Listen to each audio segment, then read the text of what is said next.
Boa noite a todos. Sejam muito bem-vindos. Hoje nós vamos conversar um pouquinho sobre uma herança que nós recebemos desde o início da era cristã, dos nossos irmãos, colaboradores, quando foram os primeiros cristãos, e eles nos deixaram uma herança, que é a oração, que é a prece. E essa prece que a gente vai conversar um pouquinho hoje, sobre a prece recompõe. Ela está no livro Vinha de Luz, pelo Espírito Emmanuel, psicografia do Chico Xavier, e ela inicia assim: e tendo orado, moveu-se o lugar em que estavam reunidos. Então, antes da gente começar a leitura, sempre que o Emmanuel ele discorre um texto, ele traz uma referência bíblica. E é interessante que a gente busque, dentro dessa referência bíblica, do que se trata, do que o Emmanuel está dizendo, o contexto daquela mensagem. Então, aqui na Bíblia, essa frase, ela está em Atos 4:31. E tendo orado, moveu-se o lugar em que estavam reunidos. Essa referência é bem lá no finalzinho de uma passagem muito interessante, que eu acho que a maioria de vocês conhecem, que ela começa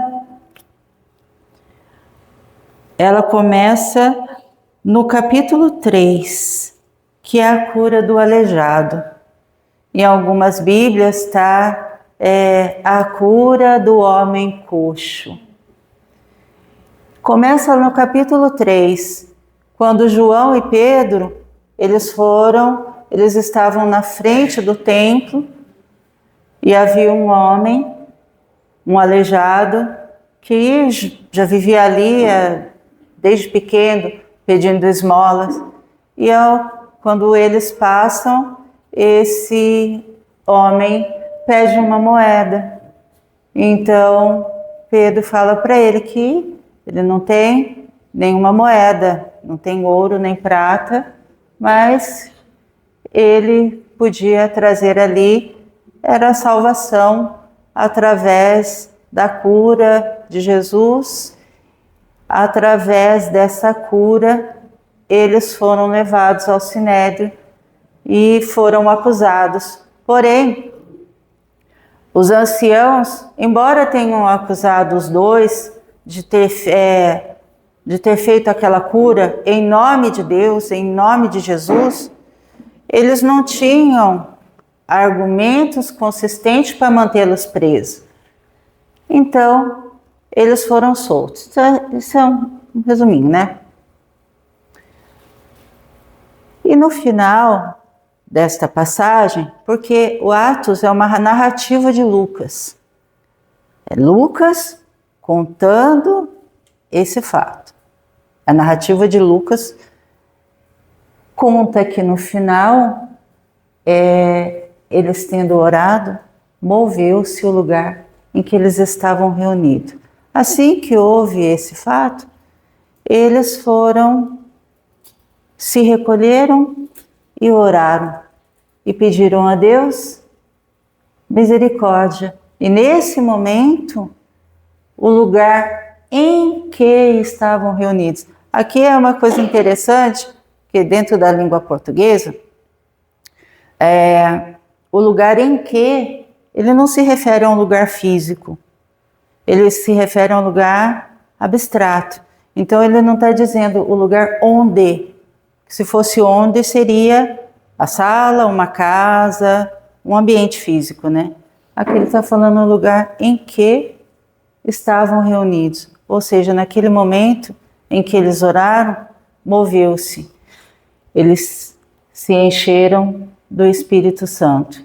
Então esse lugar não é o lugar físico, é o lugar interno, dentro deles. Então Emmanuel diz: na construção de simples casa de pedra, há que se despender longo esforço para ajustar o ambiente próprio, removendo óbices, eliminando asperezas e melhorando a paisagem.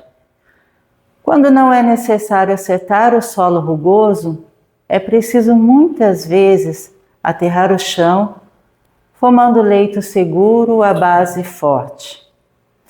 Instrumentos variados movimentam-se metódicos no trabalho renovador.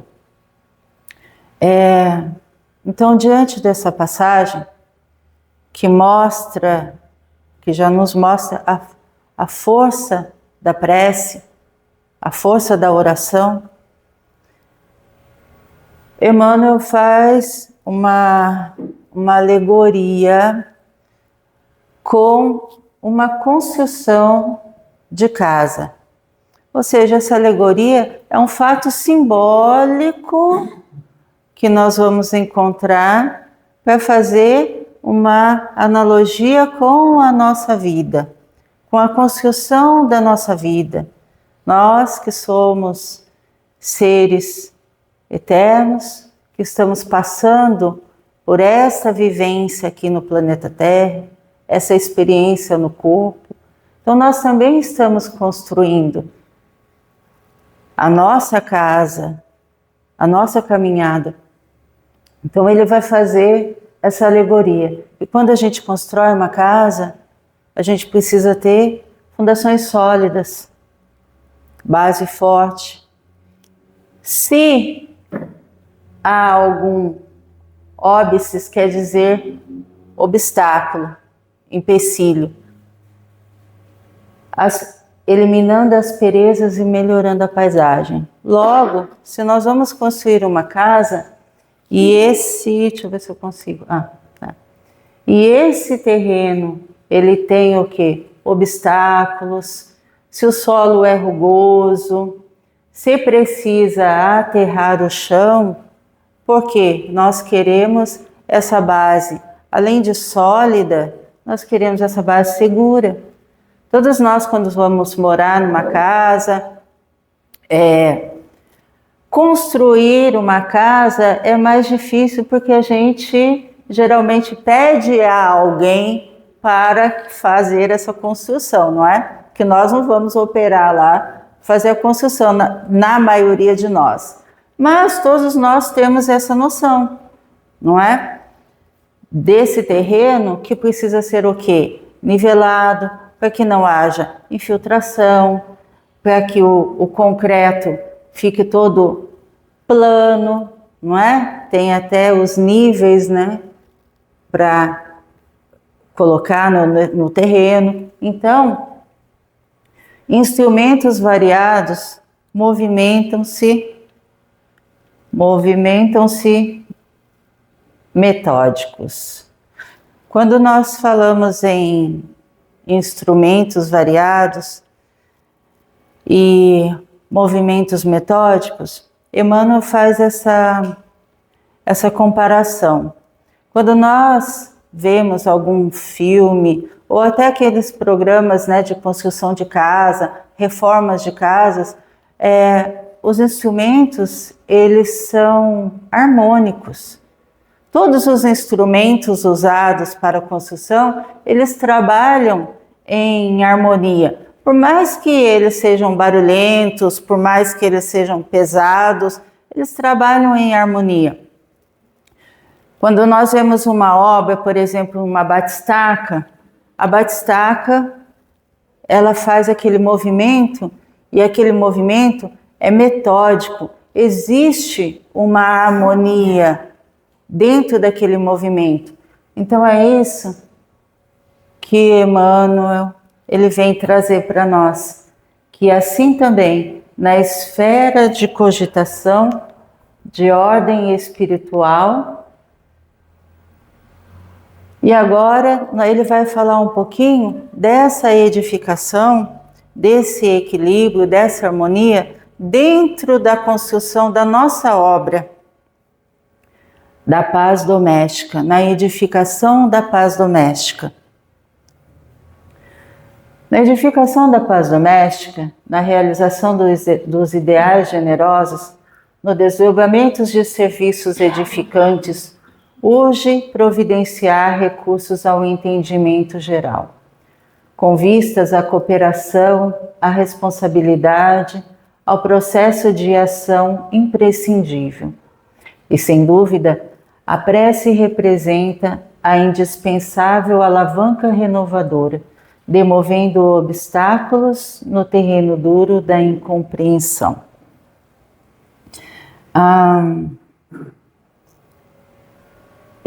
Quando eu estava lendo essa lição, o que mais me chamou a atenção foi a palavra aqui, alavanca renovadora, porque ele faz essa comparação, né? Esse paralelo, essa alegoria entre a construção, trazendo como simbólico para a construção da nossa vida. E ele usa a prece como a alavanca renovadora. A alavanca é um instrumento que todos nós temos em nós mesmos e usamos no dia a dia, não é? Às vezes a gente nem sabe que nós temos dentro do nosso próprio corpo alavancas, não é? O nosso antebraço, por exemplo, ele funciona como uma alavanca. O que é a alavanca? É um princípio de força que você vai exercer para diminuir o peso. Então, quando você tem um eixo, não é? Nesse caso, o eixo é o nosso cotovelo, e você vai pegar alguma coisa, esse princípio, ele diminui a força. E a alavanca, a gente consegue carregar até um peso superior ao que a gente aguentaria de fato com o seu uso. Como, por exemplo, se eu for usar um carrinho de mão para transportar algum peso, que talvez se eu pegasse aquele peso por si só, eu mesmo não conseguiria. Mas com esse princípio da alavanca, distribui o peso e a partir daquele eixo você pode exercer uma força. Então olha a força que a gente exerce quando a gente faz esse trabalho e a força que é exercida através da prece. Muitas vezes nós não temos noção de como a prece, ela restaura, ela recompõe, ela reequilibra, ela resgata. Então a prece é uma força muito valiosa. Essa herança que nós temos dos primeiros cristãos, que nós usamos todos os dias, ela é uma força muito valiosa na nossa vida. A oração é divina voz do Espírito no grande silêncio. Nem sempre se caracteriza por sons articulados na conceituação verbal, mas invariavelmente é prodigioso poder espiritual. Achei tão lindo quando ele fala, né, que é prodigioso poder espiritual, comunicando emoções e pensamentos, imagens e ideias, desfazendo empecilhos, limpando estradas, reformando concepções e melhorando o quadro mental em que nos cabe cumprir a tarefa a que o Pai nos convoca. Quando nós somos pequenininhos, quem é que a família ensinou a rezar quando pequenininho? Aqui, foram ensinados a rezar quando pequenininho. Quando a gente é pequenininho, nosso pai, nossa mãe, os avós nos ensinam a fazer oração, não é? E muitas vezes essas orações, elas são espontâneas, outras vezes elas são formuladas, que é aquelas já orações prontas, né? Que nós repetimos. Então, ele vem dizer que nem sempre se caracteriza por sons articulados na conceituação verbal. Ou seja, muitas vezes nós vamos fazer a nossa prece e às vezes nós temos dúvidas. Ou o nosso pensamento, o nosso sentimento naquele momento está inquieto e nós também não conseguimos fazer a nossa prece. Não existe uma regra correta ou certa ou que se deva fazer a prece. Existem o quê? Orientações para fazer a prece.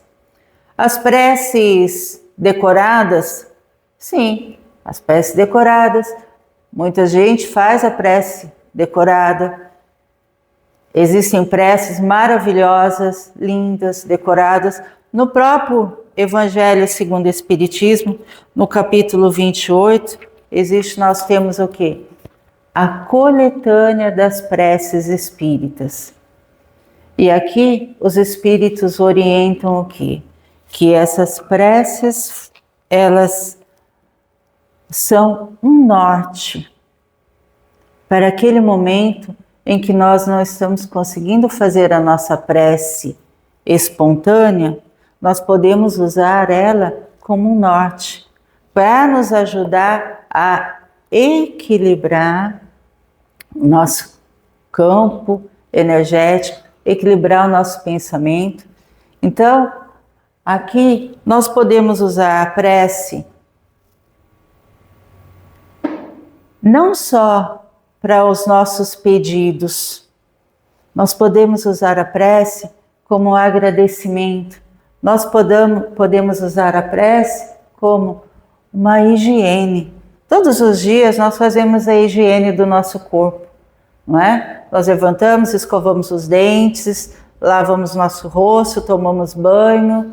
À noite nós também tomamos banho antes de dormir. O brasileiro tem o hábito, não é, de uma higiene muito detalhada no seu dia a dia. Mas a prece, ela também serve como uma higiene. Principalmente naqueles momentos em que nós estamos passando por alguma dificuldade, ou por algum lugar, ou por pensamentos intrusos, em que nós sabemos que podemos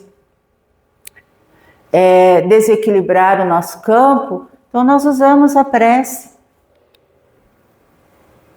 Muitas vezes, na luta do discípulo sincero do Evangelho, a maioria dos afeiçoados não entende os propósitos. Os amigos desertam, as famílias cedem à sombra e à ignorância. Entretanto, basta que ele se refugie no santuário da própria vida, emitindo as energias benéficas do amor e da compreensão, para que se mova na direção do mais alto, o lugar em que se demora com os seus. A prece tecida de inquietação e angústia não pode distanciar-se dos gritos desordenados de quem prefere a aflição e se entrega à imprudência. Mas o coração, tecido de harmonia e confiança, é força, imprimindo direção à bússola da fé viva, recompondo a paisagem em que vivemos e traçando rumos novos para a vida superior. Quando eu estava fazendo quando eu estava lendo essa lição, eu dei uma olhadinha aqui se existia alguma pesquisa com relação à prece. E tem um estudo aqui que diz assim, um estudo da USP sobre práticas religiosas na população brasileira aponta que a oração é a prática religiosa mais comum no cotidiano, com 56,7% dos brasileiros que oram todos os dias. E essa oração, essa prece, ela é feita por motivos diferentes. Ela é feita por bem-estar próprio e dos seus, por algum pedido em particular, em agradecimento. E a pesquisa diz que nós, brasileiros, dentro de uma pesquisa realizada em diversos países, nós somos o povo que mais ora. Nós somos o povo que mais, todos os dias, temos o hábito de fazer a prece. Então eu deixei agora para o finalzinho uma prece. Em vez da gente fazer a prece, pedir para o Felipe, em vez de a gente fazer a prece de encerramento, eu pedi para ele colocar uma prece para a gente ouvir.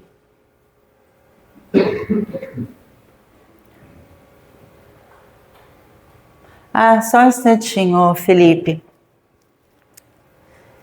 Antes da gente passar a prece, eu queria trazer só uma reflexão para a gente levar para casa.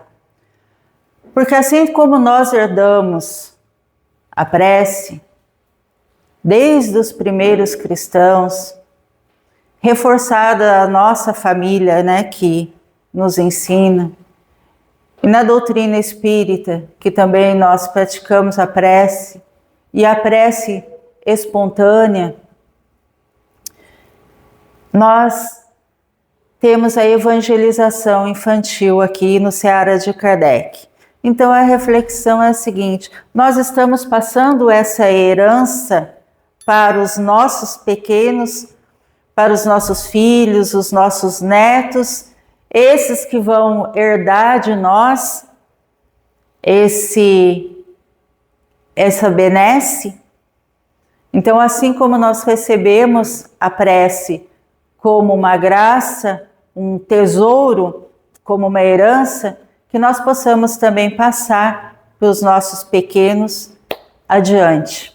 Então vamos agradecer nesse momento pela nossa vida, agradecer por estarmos mais uma vez aqui nessa casa bendita e abençoada. Essa casa que nos abraça, que nos acolhe, nessa doutrina que nos dá direcionamento, nessa doutrina que nos inspira a sermos melhores. Vamos agradecer pelo nosso tratamento, pelo passe que vamos tomar, por reencontrar amigos, por sentir esse abraço amigo da espiritualidade a nos envolver. E que por onde passarmos e com quem estivermos, possamos levar esse amor, esse afeto e esse carinho. Que assim seja. Graças a Deus.